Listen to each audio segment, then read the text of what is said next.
Delhi police ने एक निर्धारित अवधि के अंदर इस पूरे अनुसंधान को पूरा किया है और इन दंगों के लिए जवाबदेह लोग, चाहे वो किसी दल से जुड़े हों, अगर उन्होंने अपराध किया है तो बगैर भेदभाव के उनको सजा मिलनी चाहिए। और दिल्ली पुलिस ने इस दिशा में चार्जशीट फाइल करके पहला काम कर दिया है। कोरोना वायरस में भारत 2 लाख के करीब है।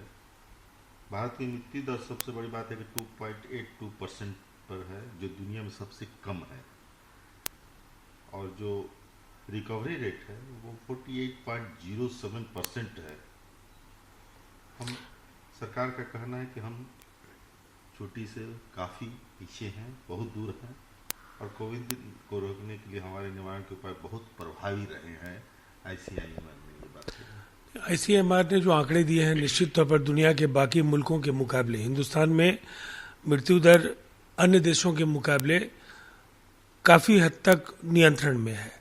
और अगर रिकवरी रेट को भी हम देखें तो जब उनका तुलनात्मक अध्ययन करेंगे तो वो भी व्यवस्थित तरीके से उस दिशा में देश ने काम किया है।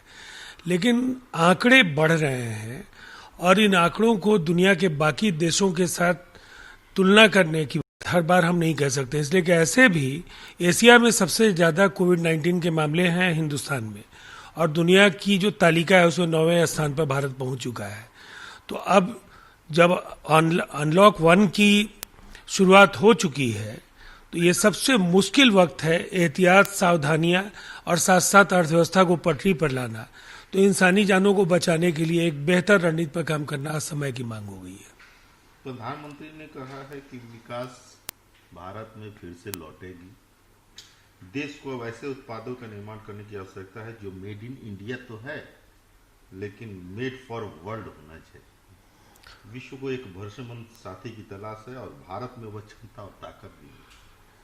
जो परिस्थितियां हैं, कहीं ना कहीं संकट में अवसर ढूंढना है, और देश को एक ऐसा नेतृत्व आज मिला है जो कम से कम देश के लिए इन मुश्किल वक्त में भी कुछ अवसर अगर देख रहा है, और बड़े फैसले हुए हैं, जो 20 लाख करोड़ के ऐलान है, RBI के जो रेगुलेशन से जुड़े हुए जितने बड़े फैसले हैं, और साथ साथ चीन एक ऐसे देश के तौर पर देखा जा रहा है जहां कई बहुराष्ट्रीय कंपनियों के व्यवसायिक हित सत्य दिख नहीं रहे हैं, उनकी नज़र भारत पर है। एप्पल ने अपने 20% उत्पादन को इंडिया में स्थानांतरित करने का निर्णय लिया। तो ये एक वक्त है जब हम हिंदुस्तान में बनाएं और पूरी दुनिया के लिए बनाएं। ये महज नारा नहीं है। इस दृष्टि से अगर हम काम करते हैं तो दुनिया की एक महत्वपूर्ण आर्थिक शक्ति के तौर पर भारत भविष्य में देखा जा सकता है। दिल्ली के उपराज्यपाल ने सजा समीक्षा बोर्ड की सिफारिश पर मनु शर्मा की रिहाई की अनुमति दे दी है। उन्हें 1999 में जेसिका लाल हत्याकांड का दोषी ठहराते हुए आजीवन कारावास की सजा दी गई। देखिए, आमतौर पर 21 वर्ष की सजा काट लेना, जो ऐसे मामलों में सजा मिलती है, वो लगभग वो अवधि वो पूरी कर चुके हैं।